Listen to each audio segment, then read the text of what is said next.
Sebelum kita bisa mempelajari apapun tentang kemampuan magis ini, adegan beralih ke kantor pangeran tempat Petrov bersiap untuk berangkat ke benteng Longsong. Sebelum pergi, dia memberi hormat kepada pangeran dan berjanji bahwa keluarga Honisukle siap melayaninya.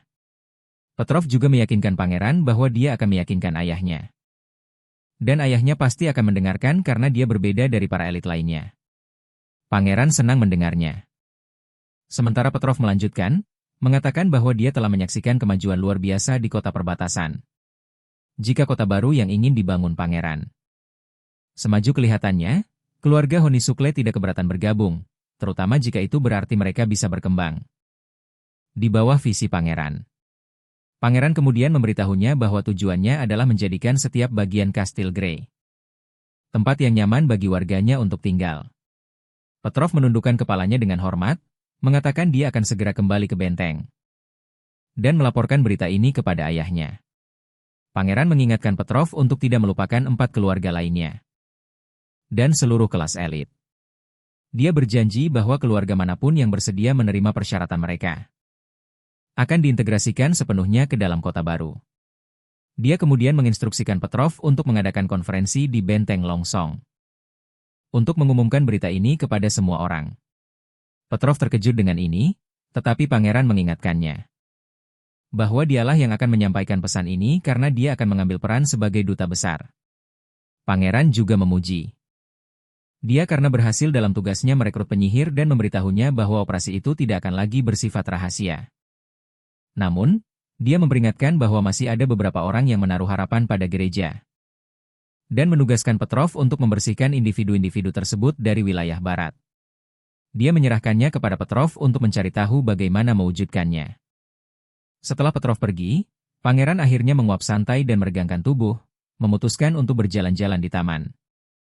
Sekarang setelah dia selesai dengan tugas kantornya, saat dia melangkah ke taman, dia langsung terkejut melihat pohon-pohon besar mengelilingi area itu, pohon-pohon yang sebelumnya tidak ada. Rasanya seolah dia berdiri di dalam organisme hidup, dengan taman itu sendiri hampir tampak bernapas. Saat dia berjalan lebih jauh, dia melihat api unggun yang nyaman di mana Wendy memberi isyarat agar dia mendekat. Ketika dia melangkah masuk, dia melihat penyihir lain berkumpul di sana juga. Dia duduk di samping adiknya dan bertanya ada apa. Tilly mengungkapkan bahwa kemampuan Suster Liv telah berevolusi, memungkinkannya menciptakan seluruh bagian taman ini. Dia telah menyatu dengan tanaman-tanaman. Dan segala yang mereka lihat adalah bagian dari Suster Liv sendiri. Pangeran terkejut dan bertanya, apakah dia masih bisa kembali ke wujud manusianya? Saat itulah Lady Liv sendiri angkat bicara dan dia menggunakan gerakan daun-daun untuk menciptakan suaranya, mengatakan dia bisa kembali normal jika dia menonaktifkan kemampuannya. Pangeran kagum akan hal ini dan bertanya bagaimana dia bisa berbicara hanya dengan menggunakan daun-daun. Dia lalu bertanya-tanya apakah dia bisa mendengar mereka berbicara. Lady Liv menjelaskan bahwa dia tidak hanya bisa mendengar mereka, tapi juga bisa melihat, mencium, dan menyentuh siapapun di dalam taman. Dia bisa mendeteksi setiap perubahan kecil. Burung-burung membangun sarang, serangga merayap di kulit kayu, dan sensasi itu adalah sesuatu yang sangat sulit dia ungkapkan dengan kata-kata. Menggunakan aliran udara di dalam taman, dia dengan lembut menyerahkan sekuntum bunga kepada pangeran. Di dekatnya, Andrea sedang memasak jagung lezat. Dihasilkan oleh kekuatan Suster Liv. Pangeran dengan penasaran bertanya bagaimana dia mencapai kemampuan luar biasa seperti itu. Lady Liv menjawab bahwa dia tidak sepenuhnya yakin. Dia terus mencoba berbicara dengan hewan dan tumbuhan. Sambil melatih kemampuannya, lalu suatu hari mereka menanggapi panggilannya. Dan mungkin inilah yang selalu dia cari, cara untuk menggabungkan bentuk kehidupan hutan bersama-sama. Pangeran bertanya apa yang akan terjadi jika dia mencoba ini di hutan berkabut. Dia bertanya-tanya apakah itu juga akan menjadi bagian dari dirinya. Dia menjawab bahwa dia tidak yakin. Dan bahkan jika dia bisa, itu akan membutuhkan waktu yang lama. Dia menjelaskan bahwa mempertahankan wujud ini tidak membutuhkan banyak sihir. Dan hutan bahkan bisa mengisinya kembali. Namun, setiap kali dia memperluas, kesadarannya melambat. Dia kesulitan menemukan kata-kata yang tepat, tapi yakin bahwa jika dia mencoba memperluas pengaruhnya, Atas sesuatu yang seluas hutan berkabut, dia pasti akan kehilangan akal sehatnya. Ketika dia pertama kali menyatu dengan taman, dia merasa bahwa pikirannya tidak cukup, dan perjuangan itu membuatnya sulit untuk kembali normal. Namun, dia tidak merasa seperti itu ketika dia menyatu dengan tanaman yang pernah dia kendalikan sebelumnya. Dia hanya perlu menyegarkan ingatannya. Dan itu bekerja dengan mulus. Pangeran terpesona oleh kemampuan Suster Leaf, sementara evolusi Lily berada pada skala mikroskopis. Terobosan Suster Leaf berada pada tingkat yang jauh lebih besar. Jika dia akhirnya bisa mengendalikan seluruh hutan misti, tidak ada musuh yang bisa bersembunyi darinya. Wendy memberi selamat kepada Suster Leaf, mengungkapkan betapa senangnya dia bahwa serikat penyihir kini memiliki penyihir berevolusi lainnya. Ini berarti bahwa separuh penyihir asosiasi telah bangkit. Pangeran menunjukkan bahwa Agatha akan sangat terkejut jika dia ada di sini. Dia kemudian bertanya tentang Paper, dan kita melihat penyihir muda yang pemalu itu mencoba bersembunyi di balik Wendy. Wendy mengungkapkan kepada Pangeran bahwa kemampuan Paper juga perlu perhatian, karena ada sesuatu yang aneh tentang itu yang perlu mereka cari tahu. Wendy kemudian menjentikan jarinya, dan 2 kubis jatuh dari pohon. Dia mengambil satu dan mengungkapkan kepada Pangeran bahwa dia mengajari Paper cara mengalirkan sihirnya agar dia bisa menggunakannya secara konsisten. Sama seperti yang diajarkan padanya di awal. Dia menjelaskan bahwa kendali Paper belum sepenuhnya tepat, tapi dia membuat kemajuan. Wendy membuka lubang di hutan lebat yang menghalangi dingin, dan membuat kubis yang dipegangnya menjadi sangat dingin. Setelah itu, dia menginstruksikan gadis kecil itu untuk menggunakan kemampuannya pada itu, saat Paper memfokuskan sihirnya. Salju di kubis mulai mencair. Salah satu penyihir bertanya-tanya apakah dia mempercepat waktu, tapi Pangeran mengamati bahwa waktu hanyalah konsep yang diciptakan manusia untuk pengukuran, itu tidak benar-benar ada. Jadi dia tidak yakin bagaimana Paper menciptakan efek itu. Wendy kemudian mengikatkan batu ke tali dan membiarkannya menggantung dari dahan.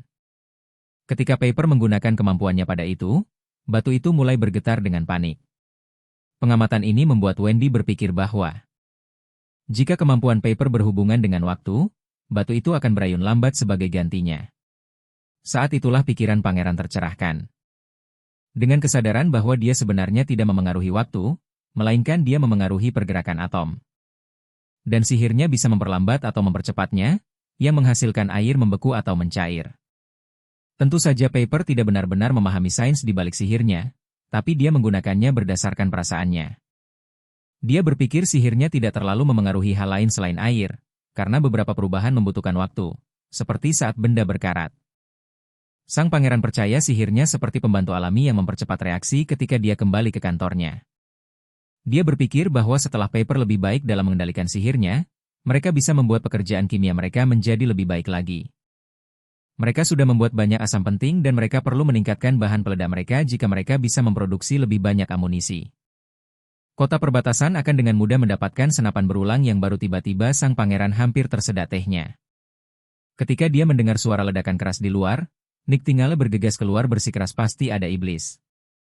Tetapi Sang Pangeran memperingatkannya untuk berhati-hati. Dia meyakinkannya bahwa tidak ada yang perlu dikhawatirkan karena mereka tidak bisa menyentuhnya begitu dia berada dalam kabut. Sang Pangeran mengerti mengapa Nick Tingale begitu bersemangat untuk keluar. Para penyihir merasa terkekang sepanjang hari. Karena musim dingin, terutama para penyihir tempur yang dibawa Tilly, mereka telah menunggu sepanjang hari untuk melawan iblis hibrida. Dia bisa tahu bahwa Andrea, Ash, dan Nick Tingale semuanya ingin memamerkan kekuatan mereka satu sama lain. Namun, dia berpikir akan lebih baik jika mereka antusias seperti ini tentang belajar, namun dia senang mereka memiliki kesenangan mereka sendiri. Terutama karena penyihir pendukung tidak memiliki kemewahan itu, inilah mengapa dia berencana mengerjakan proyek baru untuk menciptakan beberapa kegiatan menyenangkan untuk semua orang. Soraya memasuki tempat kejadian dan sepertinya dia telah dipanggil oleh Sang Pangeran. Dia bertanya padanya apakah dia senggang. Dan dia menjawab bahwa dia tidak sibuk lagi. Beberapa pekerja telah pergi ke pabrik sehingga dia selesai mengecat lapisan-lapisan itu hanya dalam setengah hari. Selain itu, dia membantu Kyle membuat kotak-kotak logam itu. Dia menambahkan bahwa dia menikmati hidupnya sekarang. Jauh lebih dari selama hari-harinya di asosiasi di pegunungan dan sangat senang bahwa kemampuannya membantu semua orang. Sang Pangeran menjelaskan bahwa dia memanggilnya untuk membantunya mendesain beberapa kartu remi baru. Dia percaya Semua penyihir akan menghargai hiburan baru karena aturan untuk permainan sebelumnya cukup sederhana dan permainan akan berakhir dengan cepat. Dia mulai mendesain kartu remi dan memberi Soraya ide dasar tentang bagaimana seharusnya tampilannya. Dia menjelaskan bahwa akan ada 4 jenis kartu. Dan 13 peringkat dengan 3 peringkat terakhir adalah Jack, Queen, dan King. Akan ada juga 2 kartu Joker sehingga totalnya 54 kartu. Soraya mengatakan dia mengerti dan akan mencobanya. Memikirkan bermain kartu mengingatkan pangeran akan kehidupan masa lalunya di mana bermain poker. Saat menonton TV adalah tradisi tahun baru Imlek, mereka akan bermain sampai petasan meledak di pagi hari. Untuk menyambut musim semi baru tidak seperti mahjong tradisional, kartu remi portable dan mudah disiapkan. Jadi siapapun bisa bermain selama ada permukaan datar. Ada banyak cara bermain menjadikannya salah satu permainan paling populer di dunia. Dia menjelaskan bahwa ada banyak permainan yang bisa mereka mainkan dengan kartu-kartu ini, tetapi mereka bisa memulai dengan sesuatu yang sederhana. Dia bilang dia akan memanggil Anna dan dia bisa mengajari mereka cara bermain Du di Zoo. Adegan beralih ke pasar kota perbatasan yang ramai di mana Elaine bimbang apakah akan membeli daging atau tidak. Suaminya Furlong menjelaskan bahwa setiap potong daging dihargai berdasarkan berat, jadi mereka tidak bisa mendapatkan harga yang lebih baik. Dia bertanya apakah ini karena dia lebih suka daging tanpa lemak, tetapi dia mengingatkannya bahwa rasanya tidak akan sana itu jika tidak cukup lemak. Elaine menjawab bahwa potongan terbaik memiliki keseimbangan yang baik antara daging tanpa lemak dan lemak, membuatnya cocok untuk digoreng di wajan. Dia tahu dia harus memperhatikan untuk memilih yang terbaik. Saat dia memilih daging, Furlan memutuskan untuk mengambil sekantong tepung. Saat dia berjalan-jalan, seseorang memanggil namanya, dan kita melihat bahwa Furlan cukup populer di pasar. Kurasa ini tidak mengejutkan. Karena dia adalah ksatria pertama wilayah barat. Bagaimanapun, setelah giliran Furlan mengambil tepung, seorang gadis kecil menyapanya di konter dengan gembira. Memberitahunya bahwa dia adalah seorang magang resmi dan saat ini bekerja di Departemen Pertanian. Furlan memberi selamat padanya dan mendoakan semoga berhasil. Lalu meminta sekantong tepung. Seorang pria dengan cepat membawanya dan menyerahkannya kepada Furlan. Gadis kecil itu tersenyum dan menyuruhnya untuk berkunjung lagi nanti. Saat Furlan berjalan pergi, dia melihat Agatha. Dia terkejut melihatnya. Karena pakaian yang dikenakannya terlihat familiar yang menyerupai lukisan keluarganya dari masa lalu, dia benar-benar terkejut. Saat dia berpikir apakah dia mungkin leluhurnya dan bagaimana mungkin leluhurnya masih hidup saat itu, Elaine memasuki adegan. Dan terlihat kesal melihatnya menatap gadis lain. Furlan tenggelam dalam pikirannya sementara dia mencoba menarik perhatiannya. Akhirnya dia berteriak di dekat telinganya menanyakan ada apa dengannya. Dia bilang dia baik-baik saja. Tapi pikirannya masih terpaku padanya. Kemudian Furlan tiba di rumah keluarganya dan begitu dia masuk, dia bertemu kakaknya, Mason. Mason memberitahunya bahwa dia bukan bagian dari keluarga Eltek dan bertanya mengapa dia kembali. Kakak itu selanjutnya bertanya apakah dia butuh uang untuk musim dingin. Dia bilang Furlan bisa punya uang, tapi lebih baik dia pergi secepat mungkin. Furlan menjelaskan bahwa dia tidak menginginkan uang atau hak warisan apapun. Dia menjelaskan bahwa Pangeran Rowland telah mempekerjakannya sebagai guru dan dia sangat puas dengan hidupnya. Mason mengangkat alis dan bertanya sejak kapan dia memperoleh pengetahuan ilmiah dan apakah dia mengajar para elit lainnya. Furlan mengklarifikasi bahwa dia tidak mengajar para elit, melainkan rakyat jelata. Ini mengejutkan Mason yang menunjuk jari ke adiknya dan bertanya, apakah istri petani itu telah mengacaukan pikirannya? Saat itu juga mereka tiba di tempat kejadian dan mengatakan bahwa Elaine tidak lebih buruk dari para elit. Dia hanya tidak memiliki identitas mereka. Kedua putranya membungkuk hormat saat melihat ayah mereka yang terlihat seperti gelandangan berjanggut besar. Dia menyebutkan bahwa dia mendengar dari para penjaga bahwa Furlong punya berita yang disetujui Furlong. Ayahnya menginstruksikannya untuk bertemu di kantor. Saat mereka berjalan, ayah mereka menunjukkan bahwa dia melihat Elaine di teater selama musim gugur. Dia mencatat bahwa dia terlihat sangat sehat dan penampilannya setara dengan Nona May. Dia berharap Furlan akan memiliki istri yang luar biasa dalam dirinya. Saat itulah kita melihat foto Agatha dan saat Furlan melihat lukisannya, dia setuju dengan ayahnya. Dan menyebutkan bahwa dia dan Elaine sekarang memiliki rumah sendiri di Border Town. Dia menambahkan bahwa dia berencana untuk mencoba memiliki anak setelah bulan-bulan iblis berakhir tahun ini. Pria tua itu kemudian menyatakan bahwa perjalanan pasti sulit untuk datang jauh-jauh dari kota perbatasan. Setelah mereka akhirnya duduk di kantor, Furlan mengungkapkan kepada ayahnya bahwa dia melihat seorang wanita di kota yang terlihat identik dengan lukisan keluarga mereka. Tentu saja ini benar-benar membingungkan pikiran pria tua itu. Furlong selanjutnya menjelaskan bahwa wanita itu memiliki rambut biru dan fitur wajah yang cantik. Dia bersumpah dia melihatnya dengan matanya sendiri. Dan bertanya-tanya apakah dia bisa menjadi keturunan mereka. Pria tua itu menepis ini sebagai hal yang mustahil, Furlong. Lalu menyarankan bahwa dia pasti salah paham dengan seseorang. Ayahnya setuju, mengatakan tidak mungkin dia adalah keturunan. Tapi dia mungkin wanita dalam lukisan itu sendiri. Ide ini membuat Furlong merasa lebih konyol karena bagaimana mungkin dia masih hidup. Setelah ratusan tahun, mereka kemudian menuju ke ruang bawah tanah di mana ayahnya mengingatkannya bahwa dia dulu suka datang ke sana saat masih muda. Dia selalu menghukum Furlong karena datang ke sini. Bukan karena dia ingin bersikap keras, tetapi karena tempat itu menyimpan harta berharga dari leluhur mereka. Furlan melihat batu-batu itu dan bertanya apakah itu semua adalah batu hukuman ilahi. Saat dia mengamati ruang bawah tanah, dia melihat kotak-kotak berserakan di mana-mana. Dan batu-batu hukuman ilahi di sekelilingnya, yang membuatnya bertanya-tanya apakah keluarga Eltek selalu sekaya ini. Sekarang dia cukup yakin bahwa peta harta karun yang dia berikan kepada pangeran juga berasal dari ruang bawah tanah. Saat itulah lelaki tua itu membuka salah satu kotak, memperlihatkan banyak sekali batu ajaib. Dia menjelaskan bahwa setiap kali dia melihat batu-batu ini, dia teringat kisah-kisah suram yang diwariskan oleh leluhur mereka. Dia memberitahu Firlan bahwa ini adalah batu-batu berharga yang hanya bisa digunakan oleh penyihir.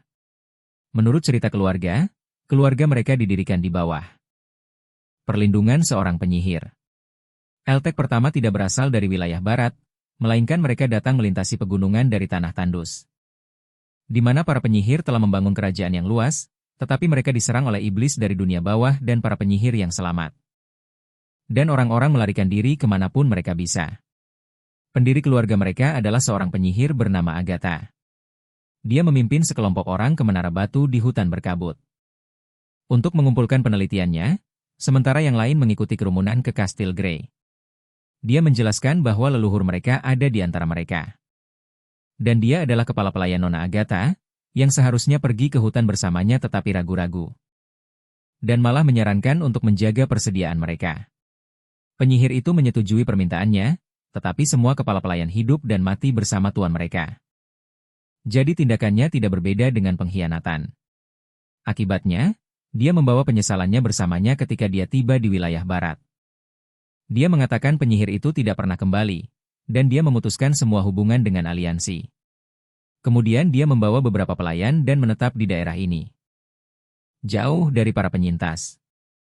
Firlan bertanya apakah ini berarti ayahnya tahu gereja itu jahat sejak awal. Sang ayah setuju. Mengatakan dia tidak berdaya untuk melakukan apapun tentang itu jika ada penyihir muncul di wilayah mereka, dia akan menyembunyikan mereka, tetapi dia tidak bisa berbuat apa-apa tentang penyihir di benteng. Keyakinannya berbeda dari Adipati Rian, yang membenci penyihir bahkan lebih dari gereja. Dia menyebutkan bahwa dari halaman-halaman terakhir catatan leluhur mereka, mereka melakukan hal yang sama, yaitu menyembunyikan penyihir. Ferlin kemudian bertanya apa yang membuat ayahnya berpikir Agatha mungkin masih hidup. Sang ayah menjelaskan bahwa itu hanya kemungkinan karena penyihir memiliki banyak kemampuan berbeda tetapi mereka tidak dapat memiliki anak. Itulah mengapa itu hanya dugaan yang berdasar. Dia menambahkan bahwa leluhur berharap keturunannya akan menjelajahi menara hutan misti. Dia mencatat bahwa tulisannya luntur karena waktu, tetapi penyesalannya masih bisa dirasakan di setiap goresan. Furlong kemudian bertanya apakah dia tidak ingin melihat Agatha, yang dijawab sang ayah bahwa tidak perlu menghubunginya. Untuk saat ini, dia menyatakan bahwa leluhur tidak mengunjungi keturunan mereka, melainkan keturunanlah yang harus mencari leluhur mereka. Dia memberi Furlong izin untuk membawa semua batu bersamanya, mengatakan bahwa jika Agatha memang seperti yang mereka kira, maka keinginan leluhur mereka akan terpenuhi. Adegan kemudian beralih ke kota perbatasan di mana Pangeran Rowland tampaknya sedang mengerjakan sesuatu yang baru. Dia mengumumkan bahwa siapapun yang menebak dengan benar akan mendapatkan porsi tambahan roti es krim. Para gadis langsung bersemangat mendengar itu dan mulai ngiler. Ash kemudian dengan santai bertanya apakah ini menyediakan air mengalir untuk ruangan, yang membuat Andrea tertawa dalam hati, berpikir betapa konyolnya asumsinya. Nick Tingale juga menimpali, Menyatakan bahwa ini adalah asumsi yang kasar karena pipa ledeng biasa tidak memerlukan pipa sebesar itu. Dan bahwa pangeran tidak efisien. Andrea bersemangat melihat Nightingale berpikir sejalan.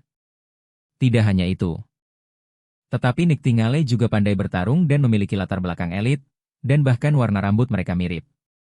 Dia memiliki sikap paling elit di seluruh serikat penyihir dan yang lebih penting, dia membenci Ash. Andrea tidak tahu mengapa demikian, tetapi dia yakin bahwa musuh dari musuhnya adalah sahabatnya. Yang membuat Nightingale menarik baginya. Ash kemudian bertanya kepada Nightingale bagaimana dia bisa begitu yakin dengan klaimnya. Nightingale keceplosan bahwa dia melihat Prince menggambar cetak biru di kantornya dan melihat semua yang dia lakukan. Para penyihir lain memprotes, mengklaim ini tidak adil, jadi Prince menyatakan bahwa Nightingale keluar dari permainan.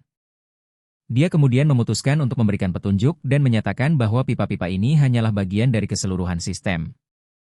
Dia kemudian menyuruh mereka mengunjungi ruangan lain karena itu akan mempermudah untuk memahami keseluruhan sistem. Lightning dan Magie memutuskan untuk menjelajahi ruangan lain sementara Andrea mendekat ke Nightingale, menanyakan apa sebenarnya yang sedang dibuat Prince. Dia berjanji akan membagi separuh rotinya jika dia menang, tetapi Nightingale menjawab bahwa dia tidak memahami sebagian besar hal itu. Karena hal-hal teknis terdengar seperti omong kosong baginya, dia menambahkan bahwa Anna mungkin satu-satunya yang bisa memahami. Cetak biru Prince hanya dengan melihatnya, dan jika dia bertanya padanya, dia pasti akan punya jawabannya. Tampaknya Andrea ragu untuk berbicara dengan Anna. Dan memutuskan untuk mencari tahu sendiri. Dia memeriksa pipa tembaga yang terpasang dan memperhatikan bahwa pipa-pipa itu diisolasi dengan lembaran logam. Kemungkinan untuk mencegah kontak langsung dengan mereka. Dia bertanya-tanya mengapa pipa-pipa itu membutuhkan isolasi, mengingat hanya orang barbar seperti Ash yang bisa merusak pipa-pipa ini. Kemudian dia melihat keluar ke fasilitas air panas besar tempat semua pipa mengarah. Tapi ini justru membuatnya semakin bingung karena dia tidak tahu mengapa pipa-pipa itu hanya mengalirkan air panas. Prince akhirnya mengumumkan bahwa mulai saat ini, sistem pemanas kastil secara resmi siap digunakan. Pengungkapan ini mengejutkan Ash. Sementara Prince menjelaskan bahwa setelah air panas mendidih di kompor, uap akan mengalir melalui pipa-pipa ke kamar mereka. Dengan diffuser. Selama pintu dan jendela tertutup, ruangan akan cepat memanas. Sekarang mereka bisa menikmati kehangatan musim semi saat mereka tidur, dan setelah dia menyempurnakan sistemnya, dia berencana untuk mulai membangunnya di tempat tinggal pribadi. Nana kecil merasa sangat hangat dan nyaman sehingga dia bahkan tidak ingin pulang. Prince kemudian mengungkapkan bahwa selain Anna Soraya Hummingbird, ada orang lain yang akan menerima es krim tambahan. Roti karena menebak dengan benar, dan seperti yang bisa Anda bayangkan, Tilly akan menjadi pemenang beruntung yang mendapatkan roti es. Adegan berikutnya beralih ke seminar sains yang diselenggarakan oleh Prince, di mana dia berencana untuk memberikan pelajaran tentang ekstraksi nitrogen. Tanpa menyelami detail teknis, yang jelas adalah bahwa proses ini hanya mungkin berkat kemampuan pembekuan Agatha dan upaya Kyle Ceci. Pangeran terkejut melihat betapa akrabnya Ceci dan Agatha. Dia awalnya mengira kepribadian mereka yang belak-belakan akan bertabrakan dan menyebabkan kekacauan di laboratorium. Agatha mulai menggunakan sihirnya untuk mendinginkan tabung dan nitrogen mulai keluar dari nosel.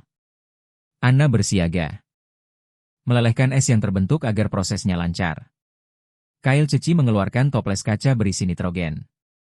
Tapi Lily menyebutkan bahwa dia tidak bisa melihat apa-apa. Ini mendorong pangeran untuk mengajukan pertanyaan pertamanya, yaitu bagaimana mereka bisa membuktikan bahwa gas ini berbeda dari oksigen? 3 siswa segera maju dengan jawaban. Yang pertama adalah Putri Tilly. Lalu Agatha, dan terakhir Anna. Setelah memberikan jawaban yang menyeluruh, ketiga wanita itu saling menyeringai. Mengakui kecerdasan masing-masing sambil juga menunjukkan ketegangan kompetitif yang halus, seolah-olah mereka diam-diam bersaing untuk mengungguli satu sama lain. Pangeran tidak bisa menahan rasa bangga pada siswa-siswa terbaik. Sementara itu, mereka yang kurang berprestasi secara akademis jelas kesulitan memahami konsep-konsepnya. Bahkan Barov tidak tahu sihir macam apa ini. Dia menoleh ke Iron Axe, bertanya apakah dia mengerti apa-apa. Yang dijawab Iron Axe bahwa dia tidak tahu apa yang terjadi, tapi dia yakin ini semua terdengar keren. Dengan nitrogen yang sekarang aman, Pangeran berpikir ke depan untuk memproduksi nitrogen monoksida, kunci untuk membuat asam nitrat. Dan dia tahu keterampilan Anna akan sangat penting dalam proses ini. Adegan beralih ke tembok kota, di mana para prajurit dengan setia berjaga.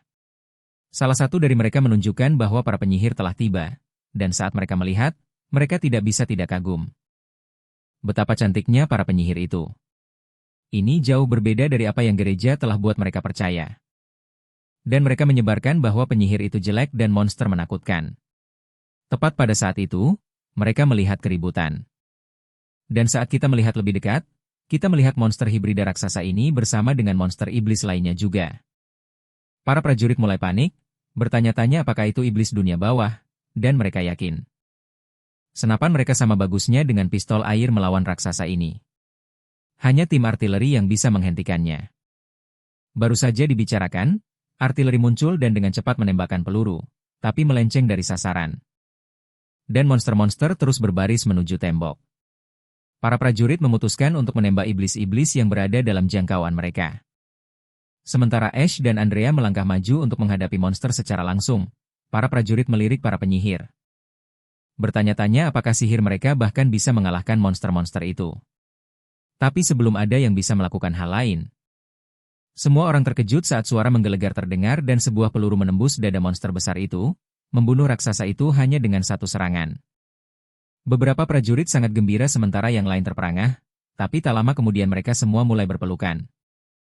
Merayakan fakta bahwa mereka baru saja mengalahkan iblis dari dunia bawah. Mereka semua memuji sang pangeran sementara para penyihir tersenyum. Melihat betapa mudahnya kemenangan itu diraih, semuanya berkat sang pangeran. Agatha di sisi lain juga sangat terkejut. Dia hampir tidak bisa percaya bahwa senjata ini mengalahkan binatang teror dunia bawah hanya dengan satu serangan. Sang pangeran. Lalu bertanya apakah itu nama iblis hibrida ini dan selanjutnya bertanya padanya apakah dia pernah melihat ini di tanah subur. Juga. Agatha membenarkan bahwa dia pasti pernah melihatnya sebelumnya karena mereka dulu muncul dalam kawanan. Mereka sangat sulit dikalahkan oleh para penyihir dan bahkan iblis pun kesulitan melawan monster-monster ini. Banyak kota dan desa diserbu oleh binatang buas ini. Tapi mereka hanya muncul selama bulan-bulan iblis. Dia melanjutkan menjelaskan bahwa kedatangan bulan merah adalah saat sihir mencapai puncaknya. Dan banyak penyihir lahir selama waktu itu. Iblis dan setan juga tumbuh sangat kuat. Lalu Agatha menambahkan bahwa dia telah mempelajari dengan cermat buku-buku sejarah yang dia berikan padanya dan dia menghitung bahwa manusia seharusnya memiliki setidaknya 20 hingga 50 tahun sampai bulan merah berikutnya, jadi tidak mungkin monster ini muncul sekarang. Tapi sang pangeran menunjukkan bahwa monster itu memang muncul. Bertanya apa artinya itu? Agatha dengan murah menjawab bahwa itu hanya berarti kita tidak punya banyak waktu lagi. Dia mengungkapkan bahwa mereka hanya punya waktu 5 tahun paling lama.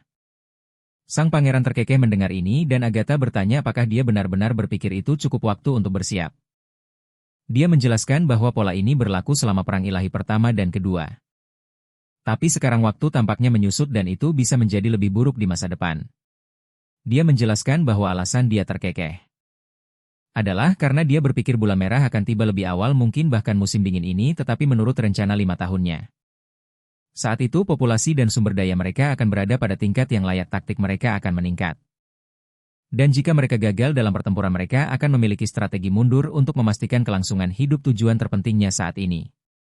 Adalah membangun 2 hingga 3 kota industri mengembangkan populasi mereka dan mempertahankan kekuatan tembak, makanan, dan pasokan pasukan mereka. Dia menekankan bahwa orang-orang adalah inti dari pasokan mereka jadi meningkatkan pendidikan dan lapangan kerja sangat penting. Jika mereka bisa mengisi seluruh tembok dengan senjata seperti yang menjatuhkan monster itu, mereka mungkin bisa menghentikan para iblis. Agatha kemudian mengatakan dia akhirnya mengerti mengapa dia bekerja di lab, rupanya dia telah berkontribusi. Dalam pekerjaan yang berkaitan dengan produksi meriam, dia berjanji akan melakukan yang terbaik untuk menyediakan nitrogen dan oksigen suling. Selama pangeran bisa mengalahkan para iblis untuk ini pangeran dengan percaya diri meyakinkannya untuk tidak khawatir mereka pasti akan menang melawan para iblis. Saat malam tiba kita melihat semua penyihir berkumpul bermain kartu permainan yang baru saja diperkenalkan pangeran. Sepertinya Ash sedang kesulitan, dia terus kalah berulang kali yang membuatnya gila. Mereka bertanya pada Evelyn apakah dia ingin bergabung dan dia bertanya tentang apa permainan itu. Andrea menjelaskan bahwa itu adalah permainan judi. Di mana orang dengan stiker terbanyak di wajahnya menang dan yang kalah harus menyerahkan es krimnya. Evelyn mengangkat alis dan menunjukkan bahwa ujian akhir akan datang, jadi mengapa mereka tidak belajar. Andrea mengangkat bahu. Mengatakan bahwa mata kuliah dasar cukup mudah dan dia yakin bisa menguasainya tanpa belajar satu kata pun. Ini tidak mengejutkan Evelyn mengingat Andrea adalah salah satu elit jadi dia memiliki lebih banyak pengetahuan daripada orang kebanyakan. Evelyn mulai merasa tidak mampu memikirkan bagaimana bahkan Ash dan Shafi sudah tahu cara membaca dan menulis. Sementara dia merasa dirinya berada di titik terendah, Evelyn memberitahu mereka bahwa dia tidak bisa bermain kartu. Karena dia perlu belajar jadi mereka harus bersenang-senang tanpanya. Ketiga wanita itu bingung tentang apa yang terjadi padanya tetapi setuju dan membiarkannya Andrea dengan cepat kembali ke permainan. Dan mereka menghabiskan malam bersenang-senang. Hari berikutnya tiba dan hal pertama yang kita lihat adalah Andrea di aula ujian, merasa cukup santai. Dia senang karena setelah ujian hari ini, bagian pertama studi mereka akan selesai. Dan semua orang akan mendapatkan roti es krim sebagai perayaan. Andrea sangat menantikan untuk mengambil bagian Ash dan Shafi. Karena mereka kalah darinya berkali-kali dalam permainan kartu. Dia tidak bisa menahan senyum membayangkan mereka menyerahkan kue mereka padanya. Lady Scroll membagikan lembar ujian kepada semua orang, dan begitu ujian dimulai, Andrea langsung mengerjakannya dengan mudah. Sementara Ash terkejut bahwa ujian sudah dimulai. Saat Evelyn kesulitan dengan soal ujian, Andrea dengan percaya diri menyelesaikan lembar pertama. Tetapi ketika dia membalik kertasnya, dia langsung dihadapkan pada pertanyaan tak terduga yang tidak pernah dia duga. Semua titik dan garis ini sama sekali tidak masuk akal baginya. Dia kemudian tiba-tiba teringat bahwa Nightingale juga seorang penyihir elit, jadi dia pasti tahu jawabannya. Andrea melirik Nightingale hanya untuk disambut dengan ekspresi bingung. Kini semakin gugup, Andrea melirik Evelyn yang juga berusaha keras memecahkan masalah ini. Maggie juga sepertinya tahu apa yang dia lakukan. Lalu dia melirik Ash dan tidak mengejutkan. Ash juga kesulitan sama seperti dia dengan pertanyaan-pertanyaan membingungkan ini. Sepertinya Andrea benar-benar kacau dengan ujian ini. Kemudian Lady Scroll mengumpulkan semua ujian dan membawanya kepada pangeran. Pangeran tersenyum saat memeriksa kertas-kertas itu. Berpikir betapa menyenangkannya kadang-kadang. Dia menikmati melihat berbagai jawaban aneh yang diberikan siswa. Dan dia hampir bisa merasakan rasa sakit dan kecemasan mereka melalui tulisan mereka. Tiba-tiba Nightingale muncul. Menuntut untuk tahu mengapa Anna tidak perlu mengikuti ujian.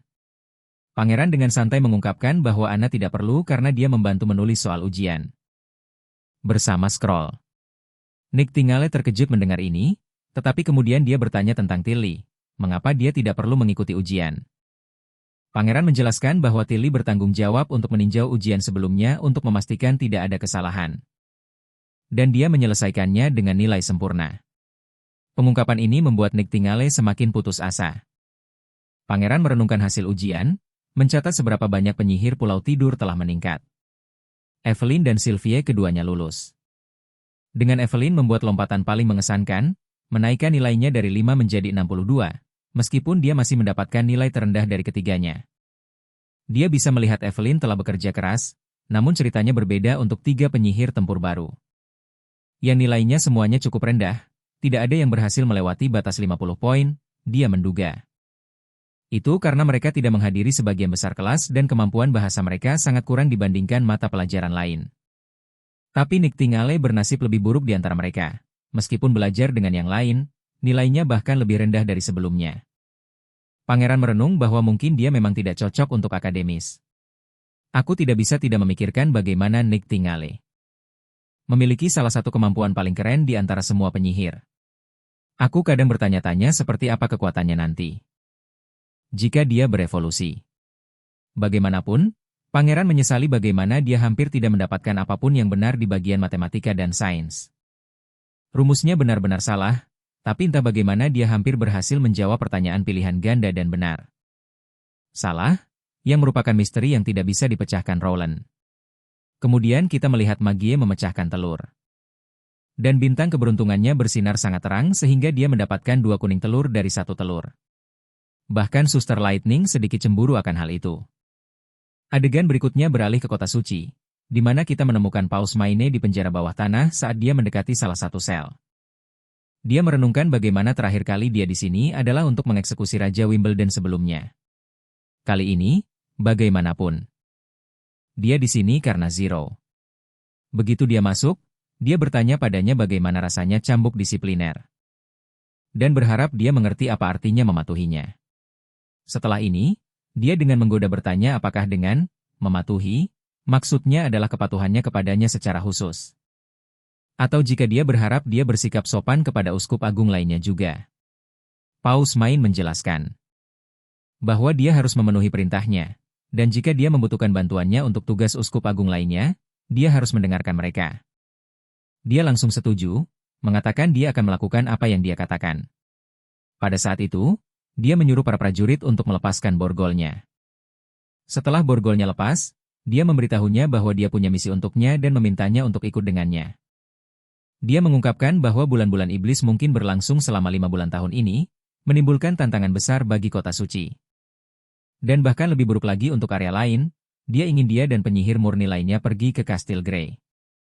Dan membunuh pemberontak Timothy dan Roland Wimbledon selagi semuanya masih kacau. Zero hanya terkekeh pelan, yang membuat Main marah, dan dia bertanya apakah cambuk-cambuk itu tidak cukup untuk menjinakkannya. Tepat pada saat itu, sebuah cahaya mulai bersinar terang di dadanya dan Main mendapati dirinya dipindahkan ke kota suci lama. Saat dia pertama kali menjadi pengikut gereja. Fakta bahwa Main mendarat di tempat ini menunjukkan bahwa tempat ini menyimpan momen-momen paling berkesan. Baginya, yang Zero anggap cukup menarik. Dia bertanya mengapa Zero melampaui batas dengan menggunakan kekuatannya padanya. Yang Zero hanya mengangkat bahu dan berkata dia sangat sadar akan apa yang dia lakukan, tetapi dia mengingatkannya bahwa karena mereka berada di dunia pikiran, mereka memiliki lebih banyak waktu daripada yang bisa mereka gunakan, dan ada sesuatu yang ingin dia jelaskan padanya. Perlahan, tentu saja. Main sudah tahu bahwa tempat ini adalah medan perang jiwa, di mana para korban melawan penyerbu mereka di dalam kesadaran mereka. Pemenang mengambil segalanya dan yang kalah akan jatuh. Ini adalah jenis pemanggilan yang langka, hampir tidak dapat dihindari tanpa perlindungan batu itu, tetapi meskipun dia mengenakan batu itu. Main frustrasi melihat kekuatannya masih bekerja padanya. Zero terkekeh dan bertanya apakah dia sedang berpikir tentang batunya, menjelaskan bahwa efektivitasnya telah dihapus. Dia merasa lucu. Bagaimana manusia tidak bisa membedakan apakah batu yang mereka kenakan masih efektif atau tidak? Main mengertakkan giginya ketika dia menyadari ini pasti ulah Isabella. Dia tahu sejak awal bahwa keduanya tidak bisa diandalkan. Dan dia frustrasi pada dirinya sendiri karena tidak menggunakan mereka untuk menghasilkan prajurit hukuman ilahi. Ketika dia menjadi paus. Bagaimanapun, dia bertanya kapan Zero menghilangkan efektivitas batu itu. Zero mengingatkannya bahwa dia telah menguncinya di balik jeruji. Jadi bagaimana dia bisa tahu? Main mencoba tetap tenang dan bertanya apakah yang dia lakukan adalah balas dendam karena dia memukulnya. Dia mengingatkannya bahwa bahkan jika dia membunuhnya, seluruh markas Hermes dikelilingi oleh batu, membuatnya tidak punya tempat untuk lari. Setelah dia kembali ke kenyataan, dia akan terdeteksi oleh prajurit hukuman ilahi dan ditangkap ketika mereka menginterogasinya. Dia akan menyadari bahwa hukuman yang telah dia jalani hanyalah permainan anak-anak. Zero terkekeh dan memberitahunya bahwa dia tidak berencana untuk melarikan diri. Sebaliknya, dia ingin menggantikan posisinya dan menjadi paus. Main menyebut cara berpikirnya konyol dan mengingatkannya bahwa dialah yang dipercaya oleh para pengikut dan massa. Lucu bagaimana dia berpikir mereka akan mengakui posisinya jika dia membunuhnya. Dia kemudian mengungkapkan kepadanya bahwa dia tidak perlu menunjukkan dirinya, dia bisa menjadi utusan paus saja. O'Brien selalu tinggal di kuil dan mengenakan topeng saat keluar sehingga tidak ada yang akan menyadari ada paus yang berbeda. Tetapi Main mengingatkannya bahwa dia tidak akan bisa menyembunyikannya. Begitu prajurit hukuman ilahi melihatnya menghilang, dia akan segera ditangkap. Dia yakin belum terlambat untuk membebaskannya dan dia akan melepaskannya. Gadis itu mendekatinya dan mengingatkannya bahwa begitu pertempuran jiwa dimulai, tidak ada yang bisa menghentikannya. Main semakin kesal setiap detik berlalu. Ketika dia bertanya apa sebenarnya yang dia inginkan, dia mengatakan kepadanya bahwa bahkan menyerah pun akan menjadi pilihan yang bijak. Kata-kata ini sangat memukul Main. Karena itulah persis yang dikatakan paus sebelumnya kepadanya. Sepertinya mantan paus sudah tahu ini akan terjadi. Untuk menghilangkan keraguan yang tersisa, Zero juga mengklaim bahwa paus sebelumnya telah mengatur medan perang ini untuk mereka. Setelah ini berakhir, Siapapun yang masih hidup akan menjadi penguasa gereja yang sebenarnya. Dia kemudian mengatakan kepadanya untuk tidak terlihat terlalu sedih karena gereja dibangun oleh aliansi dan O'Brien melakukan ini. Untuk memberi para penyihir kesempatan penebusan.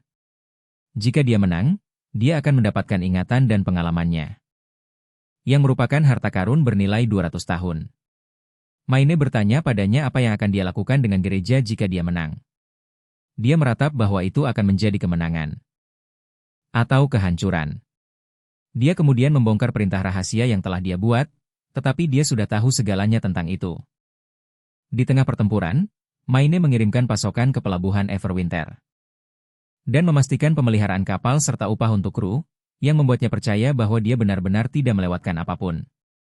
Dia benar-benar mempersiapkan rencana cadangannya sendiri saat mengambil tahta di depan begitu banyak pengikut. Dia menyatakan bahwa dia kehilangan kepercayaan pada kemenangan. Bahkan sebelum Tuhan menunjukkan dirinya. Jadi dia bertanya apakah dia benar-benar pantas mendapatkan senyum Tuhan. Maine menyebut gagasan senyum ini sebagai lelucon belaka. Karena jika Tuhan benar-benar peduli pada mereka, mengapa dia membiarkan umat manusia kalah lagi dan lagi, belum lagi pertempuran melawan iblis? Masih mengandalkan prajurit hukuman ilahi. Pada akhirnya, waktu sangat penting, jadi dia bertanya apa yang benar-benar bisa dia ubah. Dengan menjadi seorang paus, mengingatkannya bagaimana saudara-saudarinya kehilangan segalanya 400 tahun yang lalu. Dia dengan cepat mengangkat pedangnya.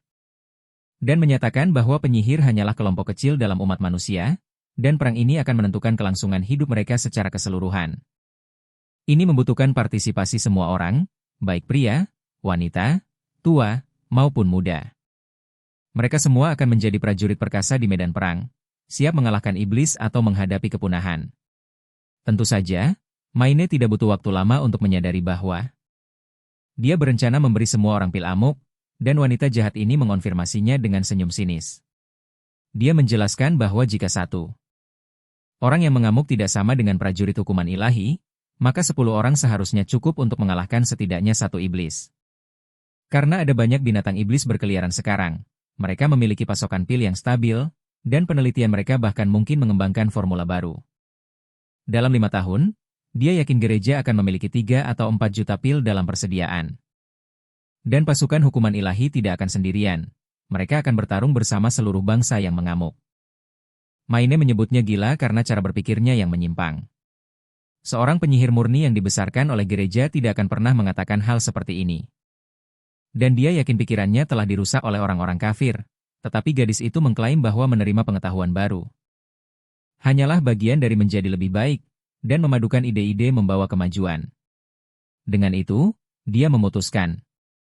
Mereka akhirnya harus menentukan siapa pemimpin gereja yang sebenarnya.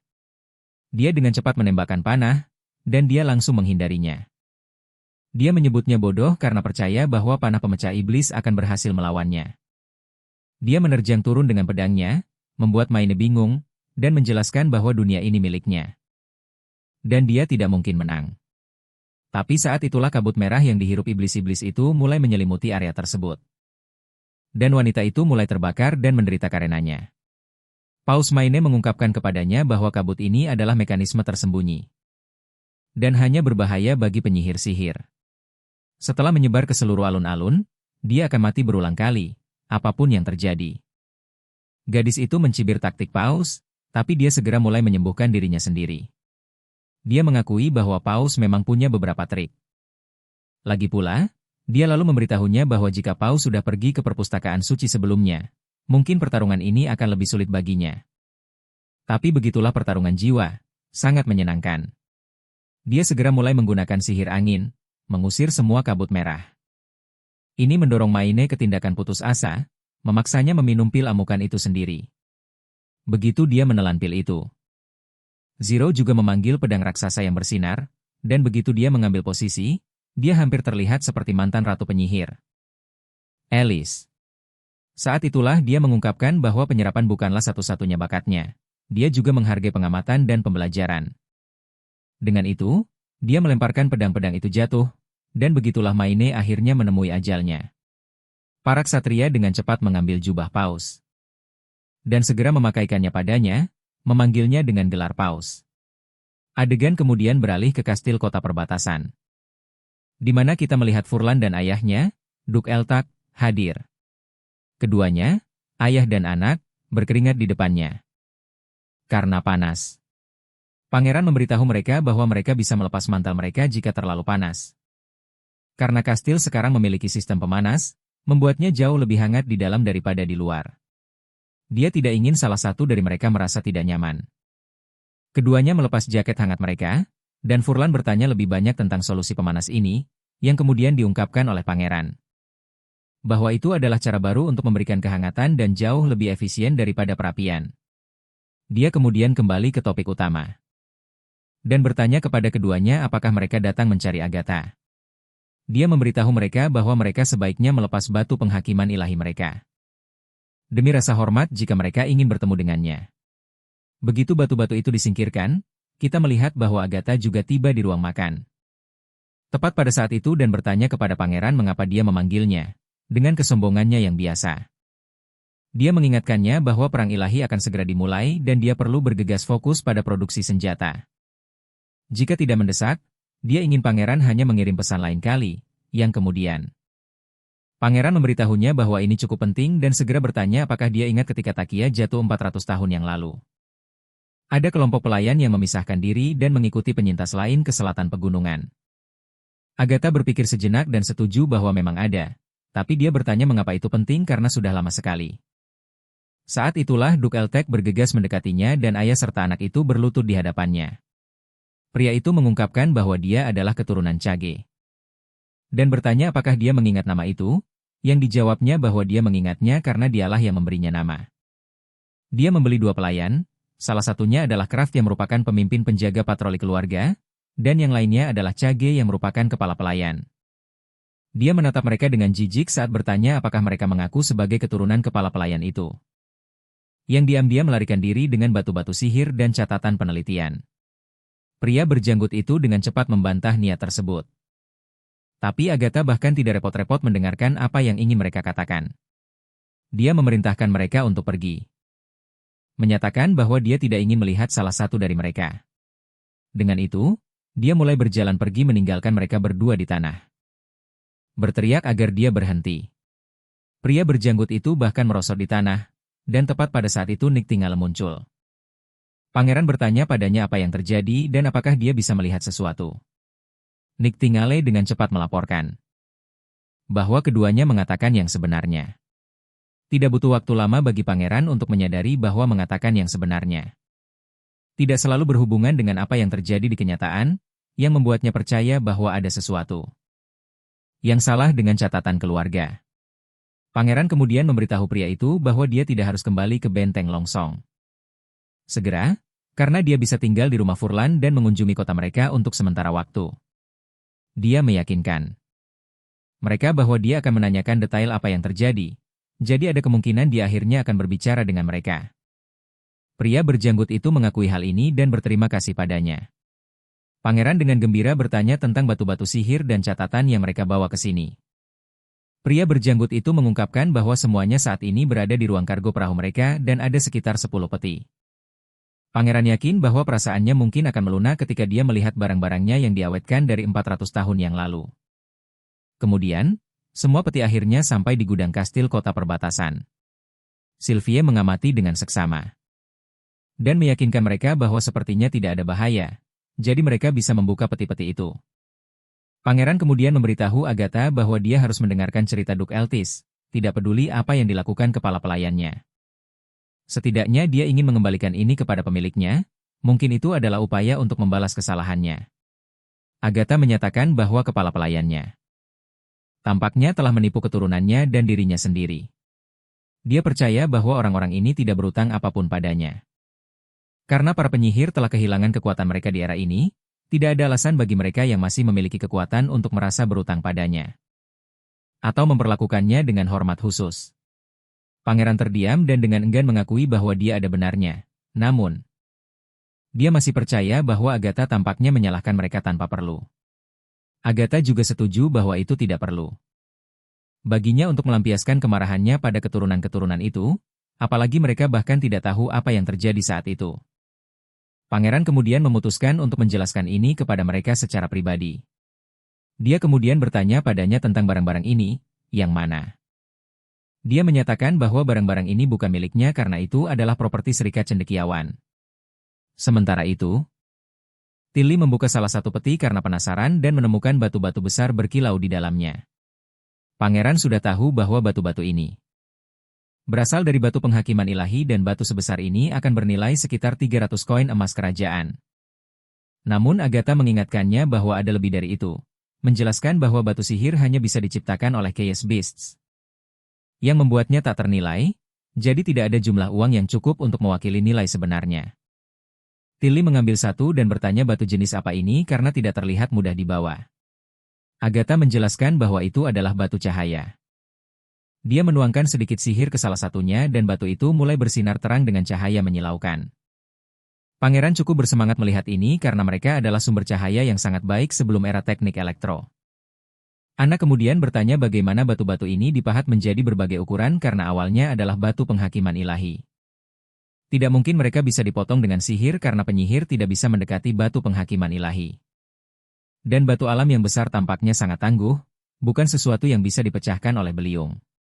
Agatha tidak begitu mengerti apa yang Anna maksud dengan besar. Batu ilahi, jadi pangeran menjelaskan bahwa mereka berada di dasar tambang kota perbatasan. Terkait dengan peta harta karun yang telah diwariskan melalui keluarga Eltek, mereka juga menggunakannya untuk menemukan laboratoriumnya. Wanita itu tersenyum dan setuju bahwa peta itu memang digunakan oleh Serikat Cendekiawan untuk menandai lokasi urat batu. Disiapkan untuk kota-kota suci di masa depan ini membuat semua orang yang hadir merasa sedikit bingung, jadi Agatha menjelaskan lebih lanjut bahwa setiap kota suci dibangun di atas urat batu penghakiman ilahi selain memfasilitasi penelitian tentang hubungan antara sihir dan batunya itu juga untuk mencegah konflik antar penyihir. Menyebar ke area yang luas ini mirip dengan tanah tandus yang berbatasan dengan pegunungan. Apa yang orang-orang di sini sebut dataran Hermes, tempat kota suci gereja saat ini berada. Tilly berpikir bahwa karena gereja mempertahankan nama kota suci, kemungkinan besar mereka adalah pewaris aliansi. Agatha menambahkan bahwa jika umat manusia tidak menderita kerugian yang begitu besar dalam perang ilahi terakhir, sebuah kota suci akan dibangun di lereng utara ini. Sang pangeran di sisi lain menghela napas berat. Lega bahwa gereja tidak membangun kota suci mereka di wilayah barat. Jika tidak, dia harus fokus pada pertahanan. Saat mencoba mengembangkan industrinya dan hanya memikirkannya saja sudah membuatnya kesal. Agatha menjelaskan bahwa batu sihir tidak bisa benar-benar dimanipulasi dengan paksa. Menghancurkannya membutuhkan larutan kimia khusus yang mengandung darah magis penyihir atau iblis. Sylvie terkesiap kaget mendengar ini. Agatha melanjutkan untuk mengklarifikasi bahwa karena setiap batu sihir berbeda, jumlah darah yang dibutuhkan bisa bervariasi. Kembali di kota suci, penyihir dewasa diwajibkan untuk mendonorkan darah mereka secara teratur, dan karena darah yang diekstraksi cepat kehilangan sihirnya setelah meninggalkan tubuh. Itu harus segera digunakan. Aliansi memerintahkan penyihir yang cocok untuk mendonorkan darah setiap 2 hingga 3 tahun dan tentu saja iblis yang tertangkap digunakan untuk tujuan yang sama. Anna bertanya apakah Agatha juga melakukan ini, yang dijawab Agatha dengan positif. Mengungkapkan bahwa bahkan kursi ketiga aliansi pun tidak terkecuali. Lalu Sylvie bertanya-tanya tentang iblis karena beberapa iblis hibrida tampaknya memiliki sihir. Agatha setuju mengatakan itu benar, tapi itu hanya sedikit. Mereka berguna untuk menangani fragmen, tapi bukan urat aslinya sendiri. Setelah batu-batu itu dipotong, kekuatannya berkurang drastis. Berdasarkan ukurannya dan jangkauan efektifnya juga berkurang. Misalnya, batu-batu yang dibawa oleh manusia biasa bisa dengan mudah dihancurkan dengan palu besi. Pangeran bertanya apakah Serikat Cendekiawan pernah menemukan cara untuk menciptakan batu sihir selain dari makhluk kekacauan. Agatha membenarkan hal ini, mengatakan bahwa ada penyihir di Serikat yang berhasil mengubah batu penghakiman ilahi menjadi batu biasa, tapi itu hanya menghilangkan sihirnya. Mereka tidak pernah bisa menciptakan bahkan batu cahaya paling sederhana sekalipun. Dan karena Sylvie bisa mendeteksi sihir, dia sebenarnya bisa melihat seperti apa batu-batu itu di dalamnya. Sylvie setuju bahwa dia bisa melihat, mengatakan itu terlihat seperti awan kabut yang lemah. Agatha menjelaskan bahwa Serikat Cendekiawan pernah mengumpulkan statistik dari ribuan penyihir dan batu, dan menemukan bahwa sebelum kenaikan, sebagian besar sihir berbentuk kabut, bubuk berputar, atau api. Meskipun detail-detail ini mungkin terlihat serupa, mereka menemukan variasi sihir yang tak terhitung jumlahnya. Itulah sebabnya mereka percaya tidak ada kemampuan yang identik. Kemudian Tilly menyadari bahwa cahaya dari batu itu semakin redup. Agatha menjelaskan bahwa itu karena dia memasukkan hanya sedikit sihir ke dalamnya. Tilly kemudian menyebutkan bahwa dia pernah melihat batu sihir masih bersinar di beberapa reruntuhan bawah air di teluk. Jika reruntuhan itu dibangun oleh bangsanya, itu berarti batu-batu itu telah menyala setidaknya selama ratusan tahun, yang tidak masuk akal. Tilly bertanya-tanya apakah mungkin beberapa anggota aliansi mengunjungi tempat itu, tetapi Agatha menunjukkan bahwa sangat mungkin. Untuk menjaga batu tetap menyala dalam waktu lama, itu hanya membutuhkan kolaborasi 10 atau lebih penyihir. Mereka bisa melakukan ini melalui transfer sihir. Beberapa penyihir bisa menyediakan sihir untuk yang lain. Atau menukar sihir yang terkumpul antara dua orang, yang berarti orang yang menyihirnya tidak sendirian. Tilly memasukkan sedikit sihirnya ke dalam batu. Dan batu itu mulai bersinar terang lagi, membuatnya sangat gembira. Pangeran menyebutkan bahwa ini masih sangat berguna untuk kastil. Bayangkan saja, kastil bisa diterangi bahkan di malam hari. Agatha juga setuju, menambahkan bahwa itu akan lebih baik lagi di laboratorium. Bagaimanapun, nyala api lilin terlalu berbahaya. Ini membuat sang pangeran sedikit bingung, berpikir bagaimana 8 jam kerja sehari tidak cukup baginya. Dan sekarang dia ingin bekerja lembur di malam hari. Bagaimanapun, sang pangeran mulai melihat-lihat peti, bertanya-tanya apakah buku-buku di dalamnya adalah catatan eksperimen. Agatha pura-pura berdeham untuk menutupi kebenaran. Dan menjelaskan bahwa beberapa di antaranya adalah kodeks prinsip. Tentu saja, sang pangeran dengan cepat menangkap nada bicaranya. Dan bertanya apakah ada rahasia yang dia coba sembunyikan. Sylvia kemudian menyadari sesuatu yang aneh pada peti-peti itu, sepertinya ada dasar palsu.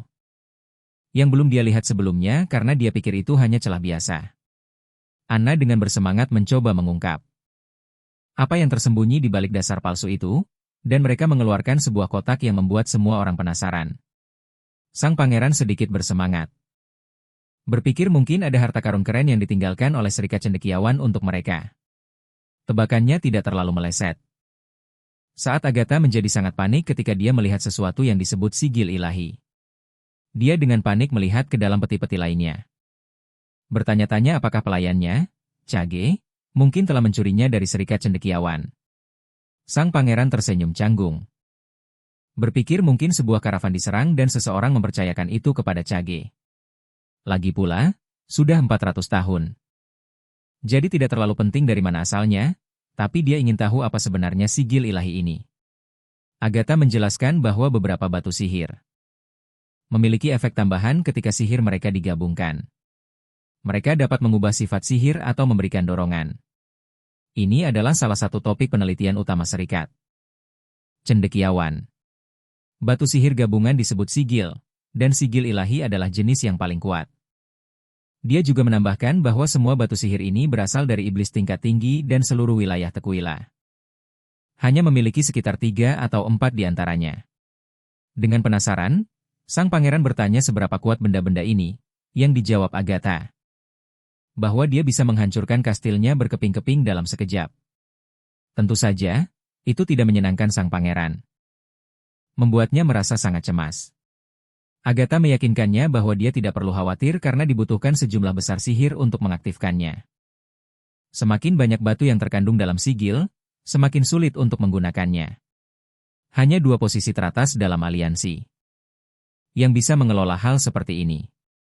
Pada dasarnya, hanya penyihir transenden yang bisa menggunakannya karena cara mereka menyalurkan sihir.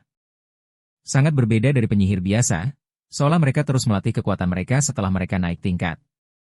Sihir mereka pada akhirnya akan mencapai puncaknya.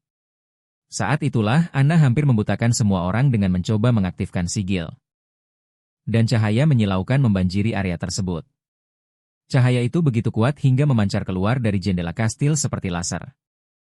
Dan Agatha yang hampir buta berteriak pada Anna untuk melepaskannya. Akhirnya, cahaya mulai meredup.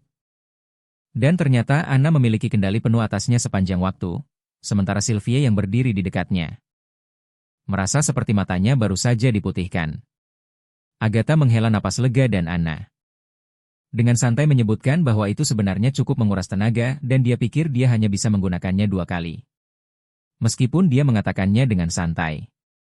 Semua orang tahu bahwa bisa menggunakannya 2 kali bukanlah hal yang bisa diremehkan. Adegan beralih menunjukkan gadis kecil kita, Paper, menjemur cuciannya. Wendy tiba dan menyuruhnya sarapan. Seperti ibu penyayang lainnya. Dia bertanya pada si kecil apakah dia sudah menggosok gigi dan segalanya, menambahkan bahwa dia akan memeriksanya sebentar. Wendy segera memeluk gadis itu dan dia bisa tahu bahwa Paper memang bersih luar dalam. Lalu dia menggandeng tangan Paper. Dan mereka berjalan bersama menuju ruang makan. Sesampainya di sana, kita melihat Lightning dan Magie berdebat tentang siapa yang akan mencoba menggunakan sigil terlebih dahulu. Akhirnya Lightning memutuskan untuk mencobanya. Saat dia melakukan pemanasan sebelum memulai, Paper bertanya apa yang mereka lakukan. Wendy menjelaskan bahwa saudara-saudaranya sedang menguji poin tempur mereka, yang merupakan istilah aneh yang diciptakan pangeran. Dan bahwa mereka tidak perlu khawatir tentang itu. Dia menunjuk ke sebuah kotak perak, memberitahu Paper bahwa itu adalah sesuatu yang ditinggalkan oleh para penyihir dari masa lalu sekitar 400 tahun yang lalu. Inilah yang digunakan penyihir transenden untuk bertarung. Jadi pangeran memberikannya kepada saudara-saudaranya untuk mengukur tingkat sihir mereka. Lightning berusaha sekuat tenaga. Tetapi setelah semua usaha itu, dia nyaris tidak berhasil membuat sigil bersinar sedikit dengan hanya 2 permata yang menyala.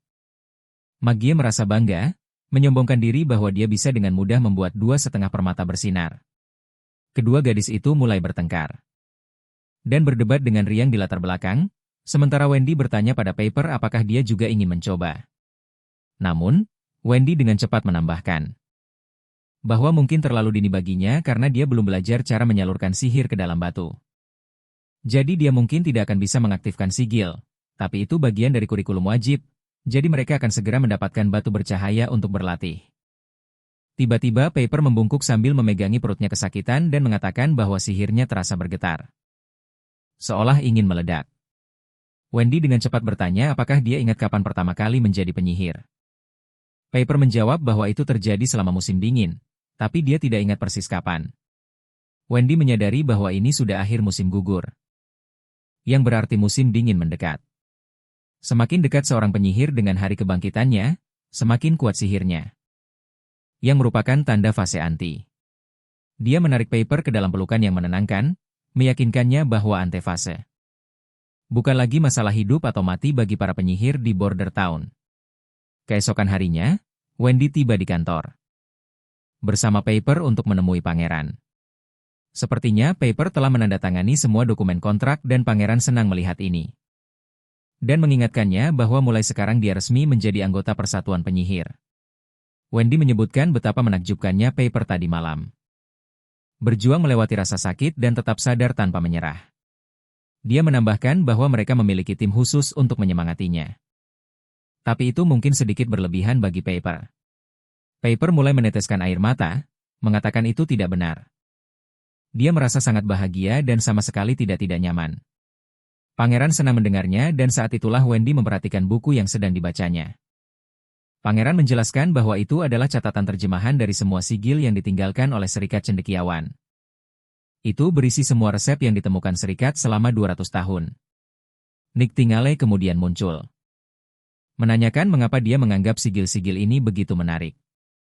Dia mengingatkannya bahwa meskipun kerajaan penyihir memiliki banyak sigil ini, mereka tetap kalah dari iblis. Pangeran mengakui bahwa dia menganggapnya menarik karena itu adalah sesuatu yang sepenuhnya cakrawala baru baginya untuk dijelajahi. Dia mengungkapkan bahwa dokumen-dokumen itu mencantumkan kegunaan yang tak terhitung jumlahnya untuk batu sihir. Dan kombinasinya, tapi itu seperti buku pelajaran lengkap. Misalnya, dia bisa mengambil batu gema dan batu penanda.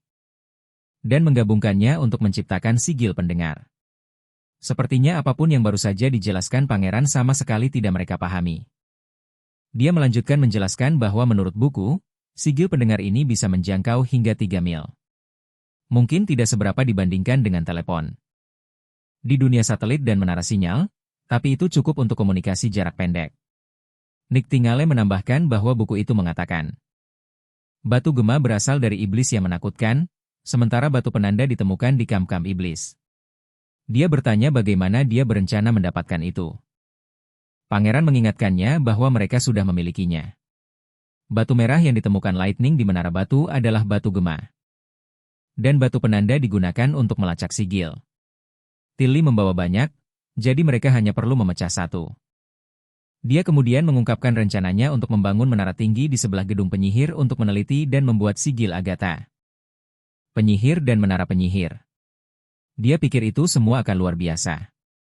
Kemudian, ketika dia membahas ide menara penyihir, Agatha menganggapnya konyol dan menyebutnya tidak perlu. Dia bersikeras bahwa yang dia butuhkan hanyalah laboratorium kimia seperti milik Kyle, mungkin sedikit lebih luas. Selain itu, dia pikir membangun menara seperti itu akan merepotkan, menunjukkan bahwa Tequila memiliki menara karena ukurannya yang kecil, tetapi mereka memiliki banyak tanah di sini. Pangeran meneteskan air mata kekecewaan, bergumam bahwa itu akan lebih tematik. Dia menghela napas dan mengingatkannya untuk tidak khawatir tentang konstruksi.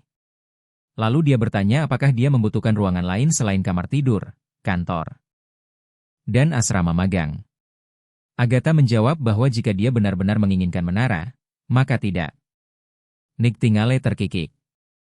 Melihat pangeran dikalahkan oleh Agatha seperti ini. Agatha kemudian menjelaskan bahwa mereka hanya bisa membangun satu sigil pendengar dengan apa yang mereka miliki saat ini. Tetapi jika mereka melawan iblis, mereka bisa mendapatkan lebih banyak. Sekarang setelah dia menyebutkannya, pangeran mengungkapkan. Ada sesuatu yang tertulis di halaman terakhir. Nightingale dengan penasaran bertanya tentang temuannya, tetapi dia mengejutkannya dengan bertanya tentang poin tempurnya. Untuk mengaktifkan sigil. Nightingale hanya mengabaikannya dengan santai, mengatakan itu rahasia yang tidak bisa dia ungkapkan.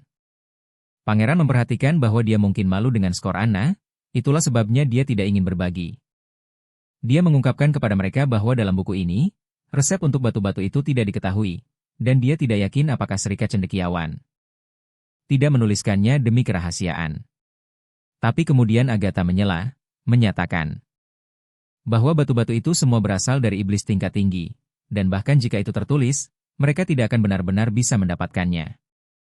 Dia tidak percaya dia akan berpikir sesuatu yang begitu berharga akan dibiarkan begitu saja di lobi. Agatha lebih lanjut menjelaskan bahwa sigil mungkin menjadi penghubung antara batu-batu sihir yang berbeda tetapi bahan-bahan yang dibutuhkan dalam prosesnya sangat rumit. Yang terpenting, itu membutuhkan darah iblis. Sang pangeran benar-benar terkejut mendengar ini. Agatha di sisi lain menegaskan kembali pernyataannya, membenarkan bahwa itu memang benar dan bahwa itu membutuhkan darah iblis segar.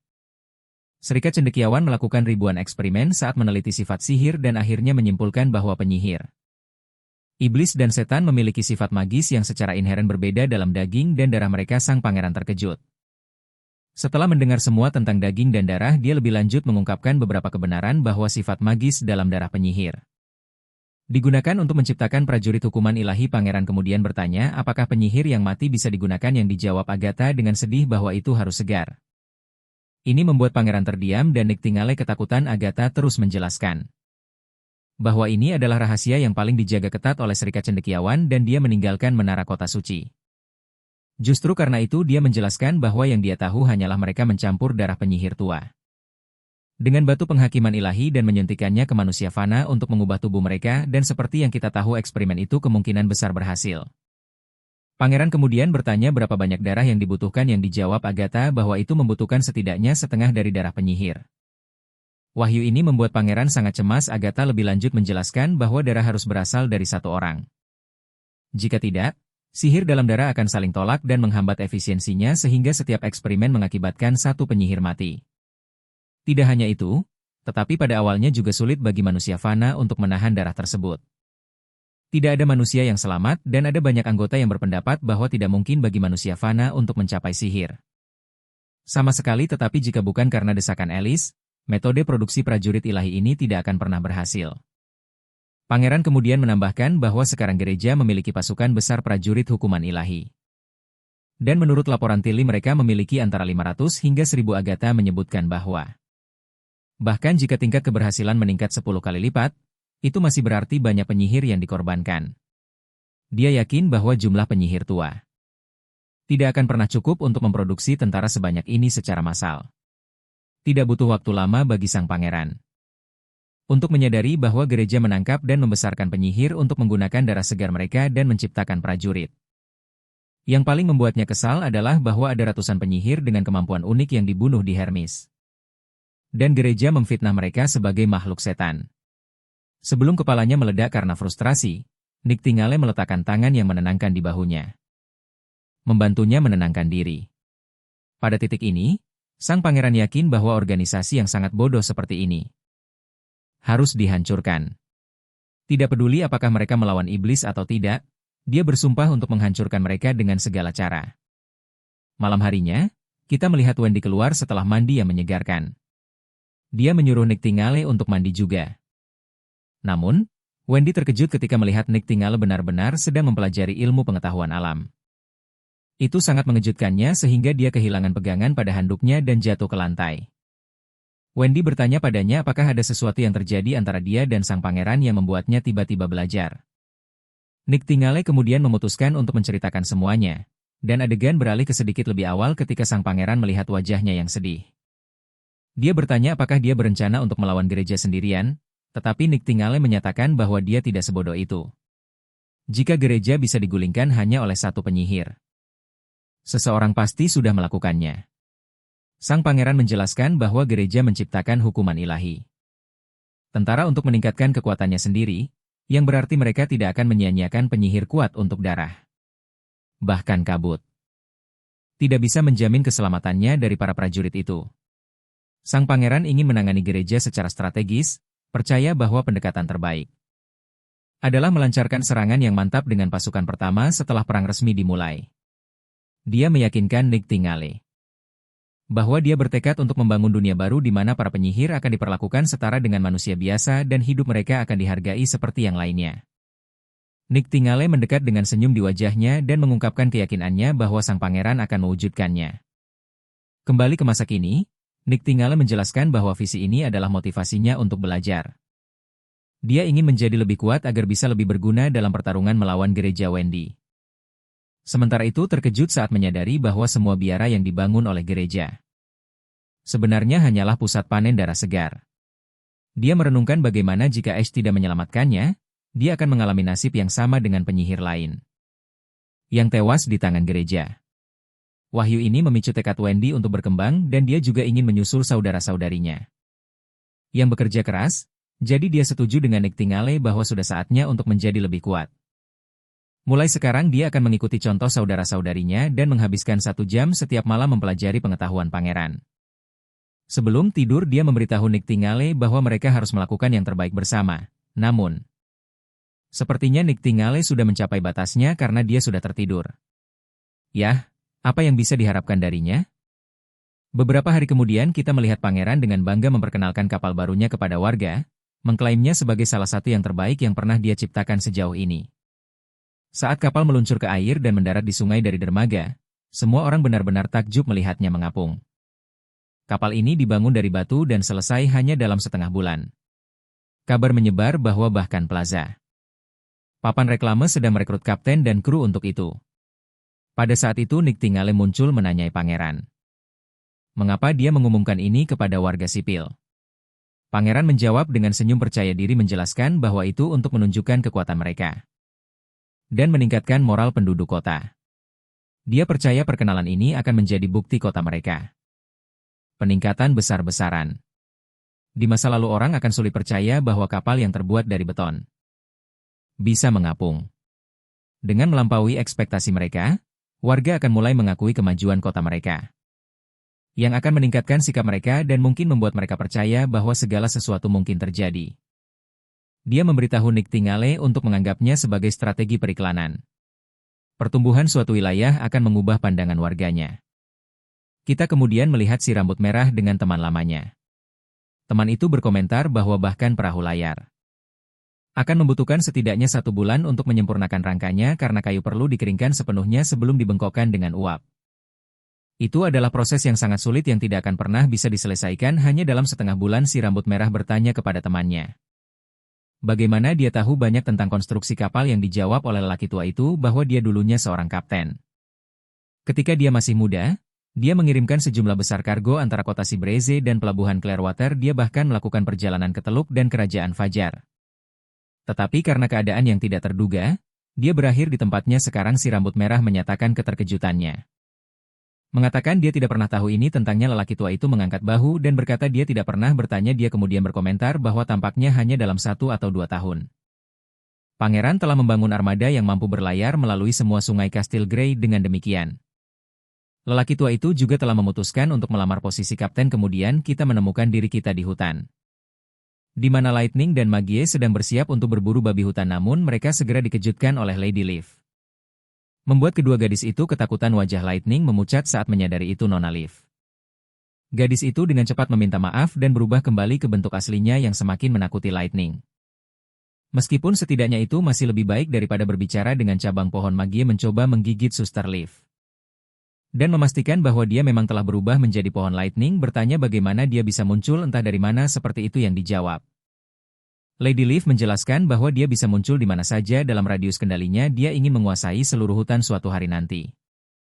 Karena itu akan menjadi aset besar bagi pangeran dalam mempertahankan diri dari iblis dan mengumpulkan sumber daya. Namun, dia mengakui bahwa dia tidak bisa merawatnya seperti taman kastil karena dia hanya bisa memperluas pengaruhnya sedikit demi sedikit. Setiap hari penglihatannya bisa melompat dari satu sisi hutan ke sisi lain. Dan terkadang dia merasa lebih cepat dari burung. Setiap jengkal tanah kaya akan kehidupan jika dia mengikuti akar.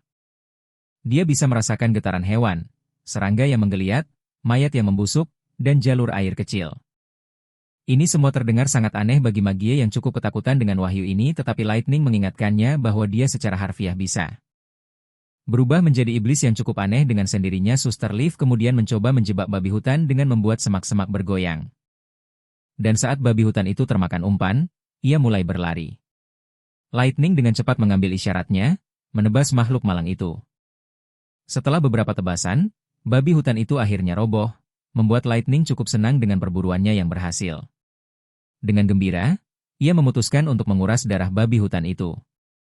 Mengingat pangeran mengatakan itu akan membuat daging lebih lezat, tiba-tiba Suster Leaf menyadari sesuatu. Dan dengan cepat menyebutkan bahwa 2 serigala mendekat. Ia menjelaskan bahwa mereka biasanya tinggal lebih dalam di hutan dan tidak keluar di musim dingin. Saat adegan beralih, kita melihat bahwa serigala-serigala ini rupanya ketakutan oleh kedatangan 2 iblis. Leaf ketakutan dan dengan mendesak menyuruh keduanya lari, mengungkapkan bahwa para iblis itu maju menuju tembok. Mengenakan sarung tangan besi hitam, jenis alat yang sama yang digunakan untuk membunuh Pepper dan yang lainnya. Ia bersikeras mereka harus melarikan diri. Karena makhluk-makhluk ini tampaknya tidak membawa makhluk terbang bersama mereka. Tapi Lightning mencuri tekadnya. Menegaskan bahwa ia tidak akan pergi kemanapun tanpa melawan. Ia percaya bahwa jika mereka terus lari setiap kali melihat musuh, mereka tidak akan pernah punya kesempatan melawan mereka. Dengan tekad, ia mengeluarkan revolvernya. Dan menyatakan bahwa ayahnya selalu berkata bahwa seseorang harus selalu bangkit kembali saat jatuh, dan ia memegang teguh kata-kata ini. Dan tidak akan lari lagi.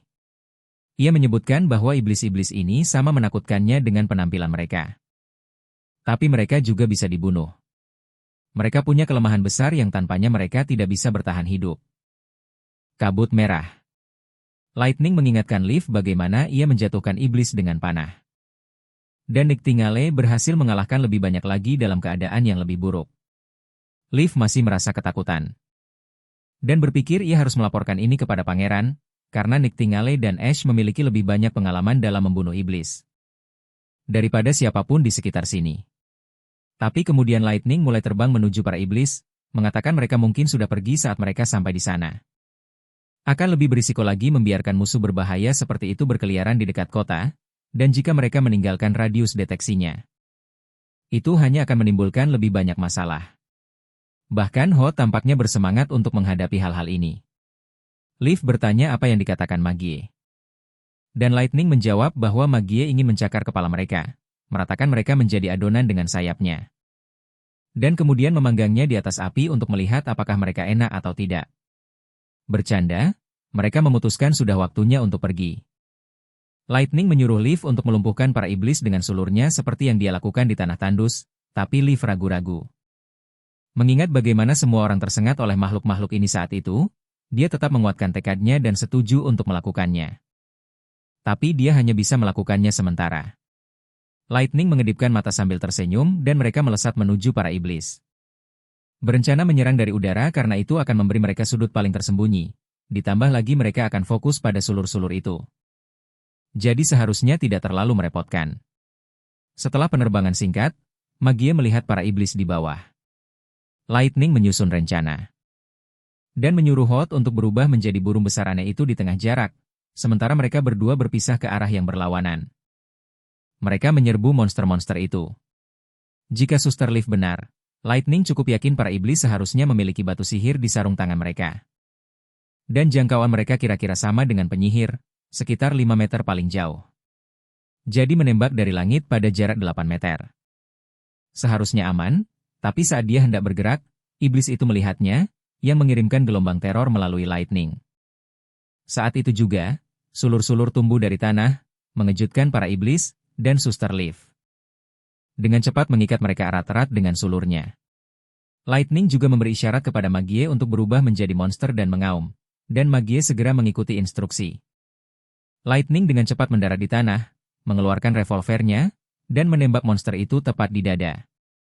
Monster itu mengaum kesakitan dan menyerbu ke arahnya, tapi Lightning terus menembak tanpa henti. Namun, monster itu sepertinya tidak berhenti. Akhirnya, dengan satu tembakan terakhir, Lightning berhasil melubangi monster itu.